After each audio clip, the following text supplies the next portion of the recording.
नमस्कार दोस्तों, मैं रमेश शर्मा कहिए तो इस चैनल पर आपका स्वागत करता हूं।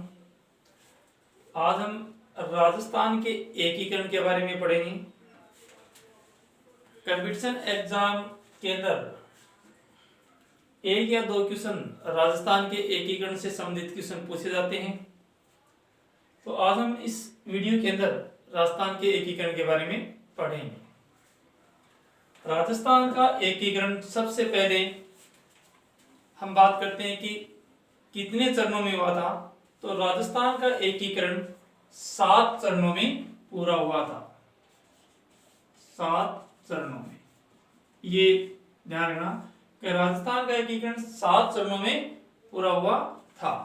पहला चरण, जो प्रथम चरण था, वो 18 मार्च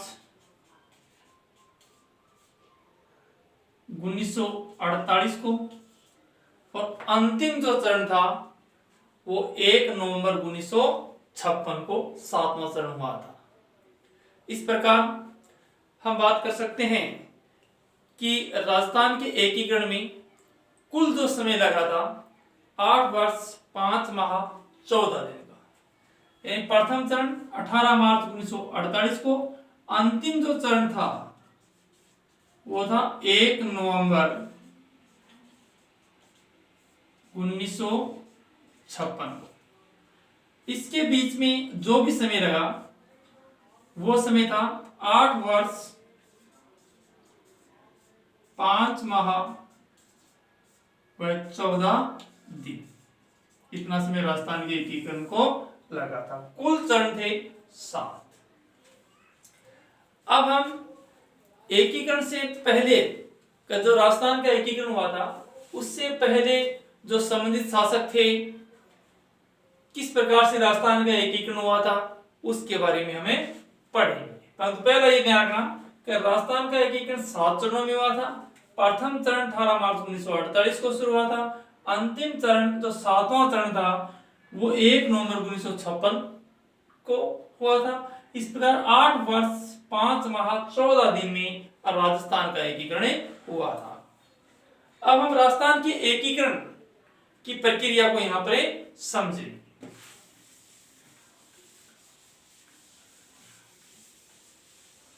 जब भारत आजाद हुआ था उस समय भारत में लगभग 565 रियासतें थी। लगभग 565 रियासतें थी। उनमें से 19 रियासत राजस्थान के अंदर थी, 3 ठिकाने थे वह एक केंद्र शासित प्रदेश जिसको हम अजमेर मेरवाड़ा के नाम से जानते हैं। भारत आजाद हुआ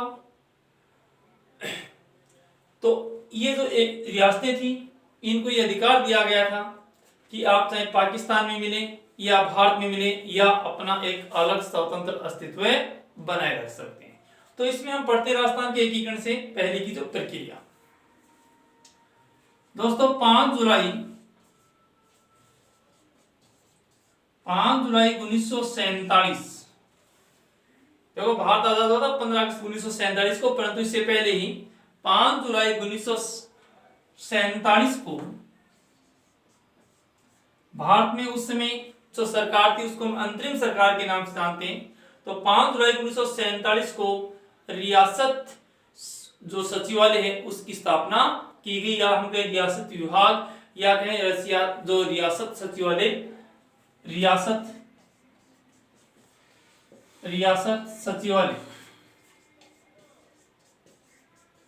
सचिवालय की स्थापना की गई, ये ध्यान रखना। और इसका जो रियासत जो सचिवालय था, इसका सचिव, तो रियासत सचिवालय की 5 जुलाई 1947 को रियासत सचिवालय की स्थापना की गई, और इसका जो सचिव था वो वीपी मेनन को बनाया गया था। वीपी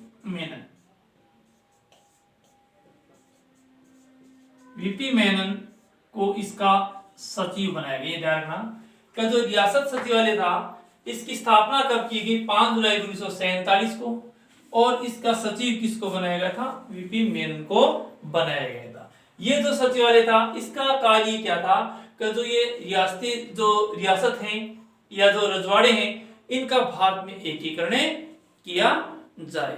ये बात इसमें थोड़ा सा ध्यान रखना। अब इसमें एक इंपॉर्टेंट बात है, ये जो रियासत विभाग था इसने एक गाइडलाइन जारी की थी, यानी इसने कहा था कि भारत में वही रियासत अपना अलग जो रियासत का दर्जा प्राप्त कर सकते हैं या राज्य बन सकते हैं जिनकी जनसंख्या यहाँ पर जो 10 लाख होगी और वार्षिक आय 1 करोड़ होगी, वही अपना अलग अस्तित्व बनाए रख सकती हैं। ये बात यहाँ पर की गई।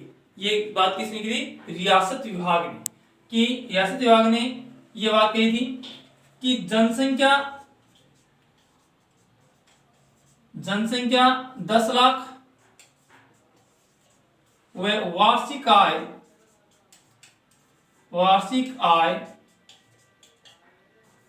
1 करोड़, वही अपना अलग रख सकते हैं स्थिति।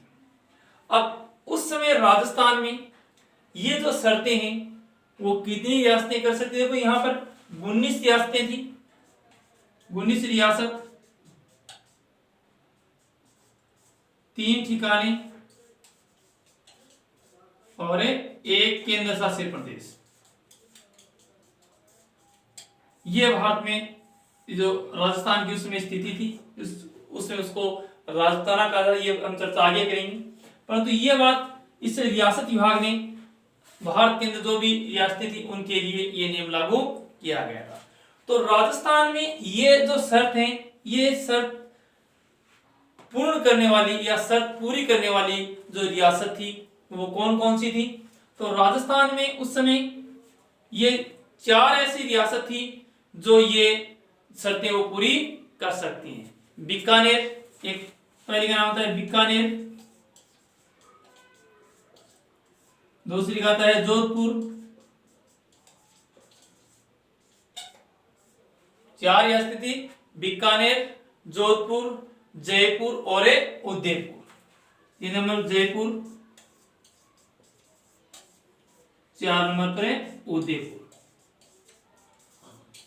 ये 4 रियासतें जो रियासत जो सचिवालय था, विभाग था, उसने जो ये नियम लागू किया गया था रियासतों के ऊपर, तो राजस्थान के अंदर ये 4 रियासतें ऐसी थी जो इन शर्तों को पूरा कर रही थी। बाकी रियासतें इन शर्तों को पूरा नहीं कर रही थी। ये बात ध्यान रखना।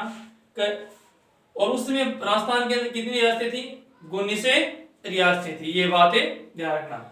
19 रियासतें की चर्चा आगे करेंगे। 3 ठिकाने कुशलगढ़, लावा, नीमराणा और कुशलगढ़, नीमराणा और लावा। ये जो 4 रियासतें थी ये 3 ठिकाने थे। एक केंद्र शासित प्रदेश अजमेर, मेरवाड़ा। ये इसमें ध्यान रखना। अब आगे देखते हैं इसमें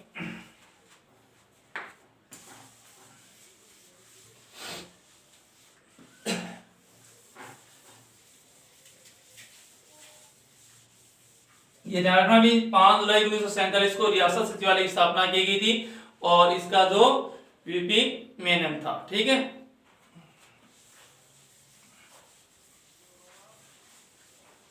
अब आगे इसमें देखते हैं कि जो उस समय जो राजस्थान के अंदर जो रियासतें थी उनके जो शासक थे उन शासकों के द्वारा कौन कौन सी प्रक्रियाएं दी गई थी। अलग अलग जो प्रक्रियाएं अलग अलग शासकों की उस समय आई थी वो प्रक्रियाएं बताएंगे यहां पर।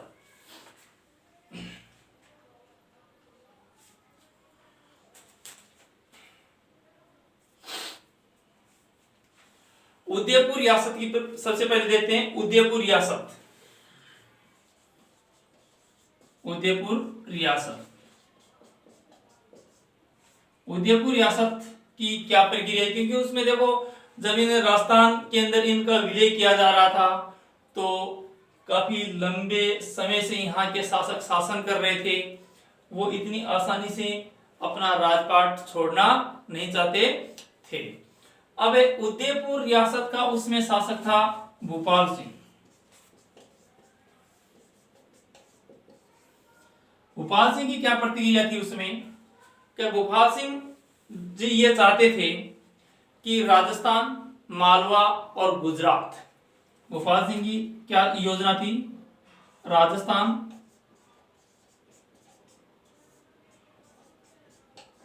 मालवा व गुजरात, इन तीनों को मिलाकर एक यूनियन बनाया जाए। ये क्या थी, जिसका नाम क्या दिया था हमने?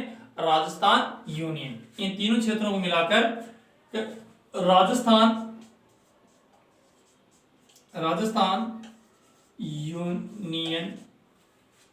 यूनियन बनाया जाए।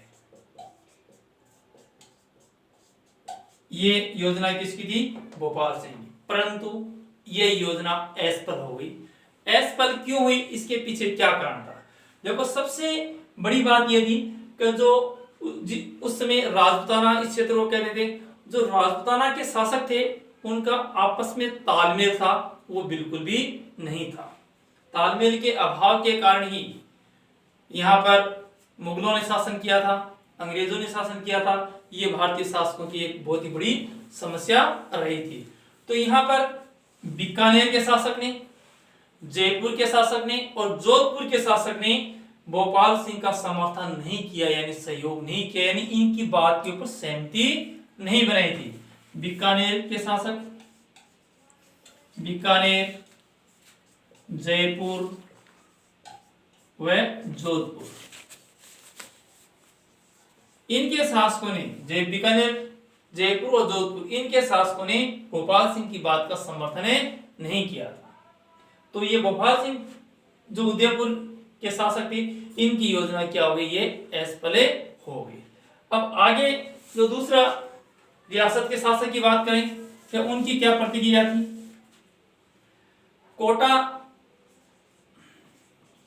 कोटा रियासत थी, उसके शासक का नाम था उस समय भीम सिंह। भीम सिंह की क्या योजना थी? ये भी एक अलग संघ बनाना चाहते थे, कोटा, बूंदी, बारां, झालावाड़, यानी कोटा, ये चाहते थे कि हाड़ौती संघ बने। इनकी क्या थी? ये हाड़ौती संघ बनाना चाहते थे भीम सिंह,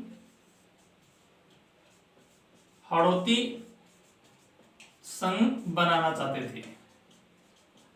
अब हाड़ौती संघ के अंदर ये कौन कौन से क्षेत्र को शामिल करना चाहते थे? कोटा, बूंदी, बारां और झालावाड़। कोटा, बूंदी, बारां व झालावाड़। कोटा, बूंदी, बारां, झालावाड़, इनको ये मिलाकर हाड़ौती संघ बनाना चाहते थे।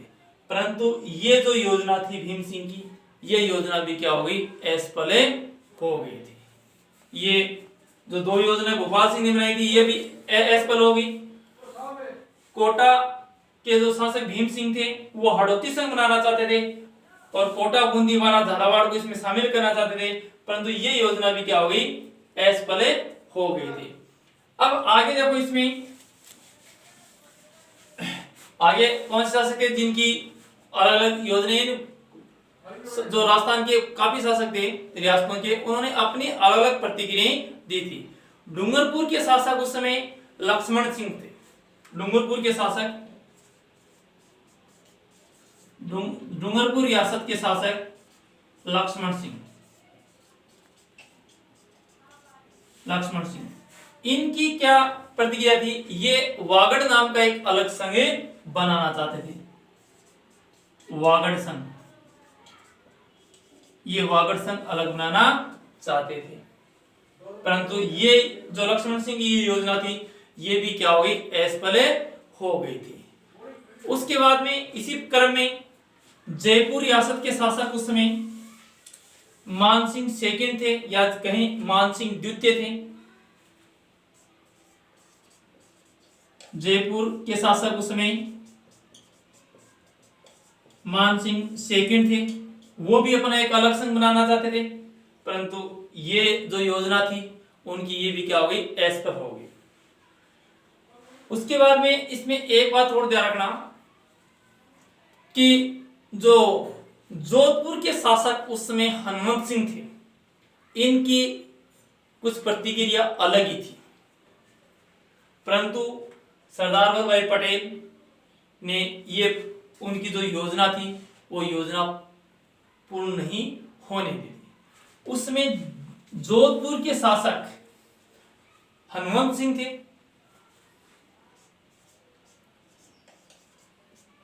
जोधपुर के शासक उस समय हनुमंत सिंह ये थे।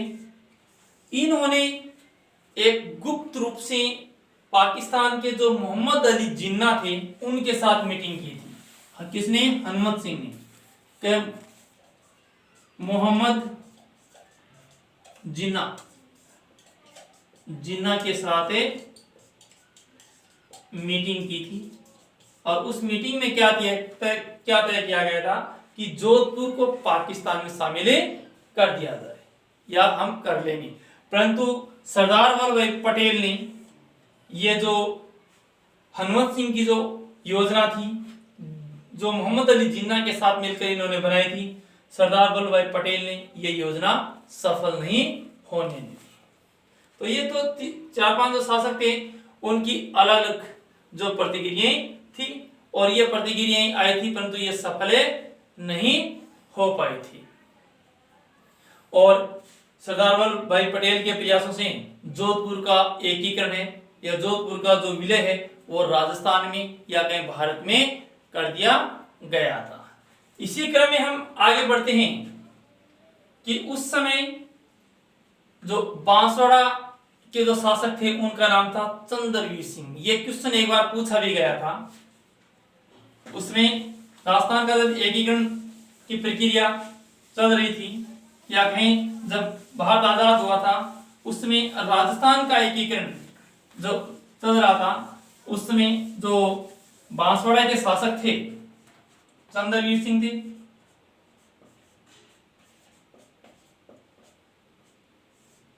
बांसवाड़ा के शासक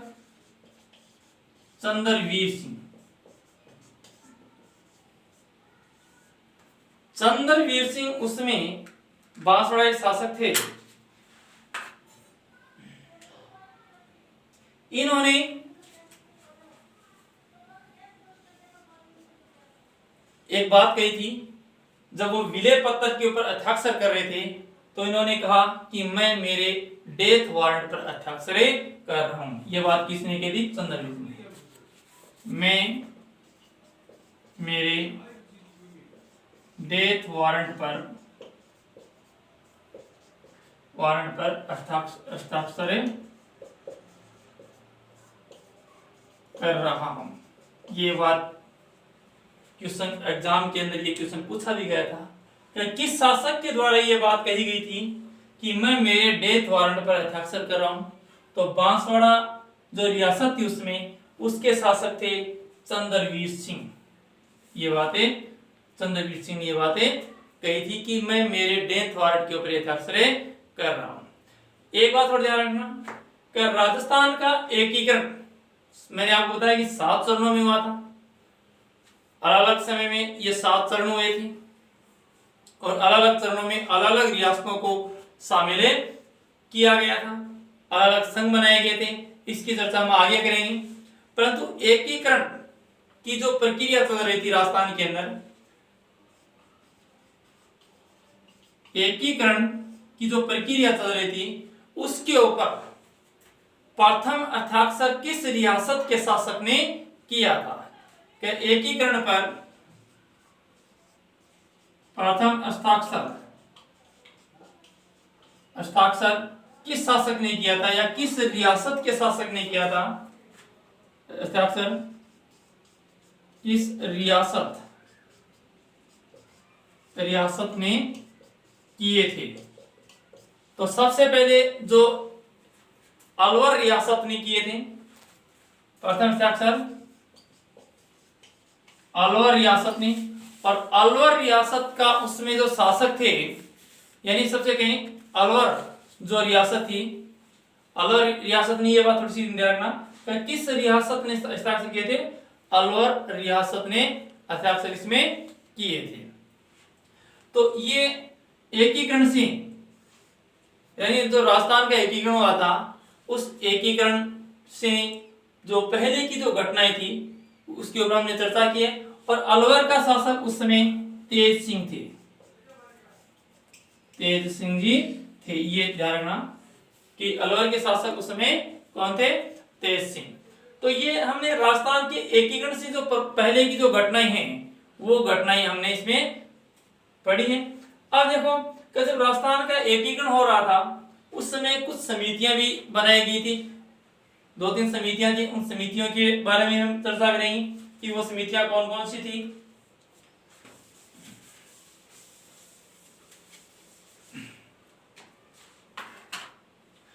दो दिन ये समितियां थी, उन समितियों के ऊपर हम यहाँ पर चर्चा करेंगे कि जो राजस्थान के एकीकरण हुआ था, एकीकरण के समय 3-4 समितियां थी। वो समितियां उन समितियों का क्या क्या कार्य किया था, कौन कौन सी समितियां थी।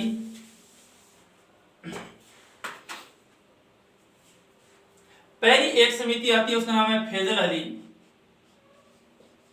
फैजल अली, फैजल अली की अध्यक्षता में एक समिति बनाई गई थी, फैजल अली समिति। फैजल अली समिति की सिफारिश पर या कहीं सिफारिश पर अजमेर मेरवाड़ा जो एक केंद्र शासित प्रदेश था उसको राजस्थान में सम्मिलित किया गया था। फैजल अली समिति की सिफारिश पर अजमेर मेरवाड़ा, अजमेर मेरवाड़ा जो उसमें केंद्र शासित प्रदेश था उसको राजस्थान में शामिल किया गया, वो राजस्थान में शामिल किया गया। ये थी फैजल अली समिति की सिफारिश पर इसको शामिल किया गया था। एक बात थी सत्यनारायण समिति, एक समिति का नाम आता है सत्यनारायण समिति।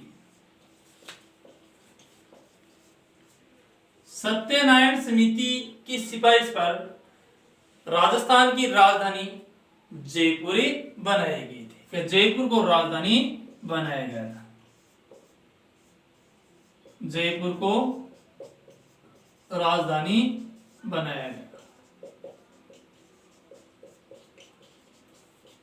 ये ध्यान रखना है कि किस समिति की सिफारिश पर जयपुर को राजस्थान की राजधानी बनाया गया था। एक के.एम. मुंशी, नाम सुना आपने, के.एम. मुंशी। के.एम. मुंशी की सिफारिश पर मत्स्य संघ जो पहला चरण बना था 18 मार्च 1948 को, अलवर, भरतपुर, धौलपुर, करौली, इस जो ये पहला संघ था इसका नाम मत्स्य संघ रखा गया था। के.एम. मुंशी की सिफारिश पर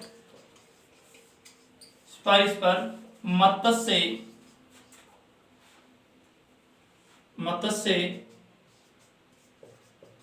संघ नाम रखा गया। मत्स्य संघ ये हम अगले वीडियो में देखेंगे कि राजस्थान के एकीकरण में जो 7 चरण हुए थे उन चरणों के क्या क्या नाम थे, उनका गठन कब कब किया गया था। तो पहला ये मत्स्य संघ ही था जिसकी स्थापना या गठन 18 मार्च 1948 को किया गया था। ये राजस्थान के एकीकरण से पहले की जो प्रमुख बातें थी जो एग्जाम की दृष्टि से महत्वपूर्ण है। कई बार इसमें क्वेश्चन भी पूछे जाते हैं कि किस समिति की सिफारिश पर राजस्थान की राजधानी जयपुर बनाई गई थी, किस समिति की सिफारिश पर मत्स्य संघ नाम रखा गया था, किस समिति की सिफारिश पर अजमेर मेरवाड़ा को राजस्थान में शामिल किया गया था। तो फैजल अली समिति थी, उसके सिफारिश पर अजमेर मेरवाड़ा को राजस्थान में शामिल किया गया। सत्यनारायण जो समिति है उसकी सिफारिश पर जयपुर को राजस्थान की राजधानी बनाया गया था। के.एम. मुंशी जो समिति थी उसकी सिफारिश पर मत्स्य संघ जो बनाया गया था, अलवर, भरतपुर, धौलपुर, करौली, ये जो चारों रियासतों का एक संघ बनाया गया था। तो ये के.एम. मुंशी की जो समिति थी उसकी सिफारिश के आधार पर ही इस संघ का नाम मत्स्य संघ रखा गया था। अगले वीडियो में हम राजस्थान का जो एकीकरण हुआ था कितने चरणों में हुआ, कौन कौन सी रियासतों को कौन कौन से चरण में शामिल किया गया, कौन कौन से जो ये ठिकाने थे उनको कौन सी रियासतों के साथ शामिल किया गया था, ये हम अगले वीडियो में पढ़ेंगे।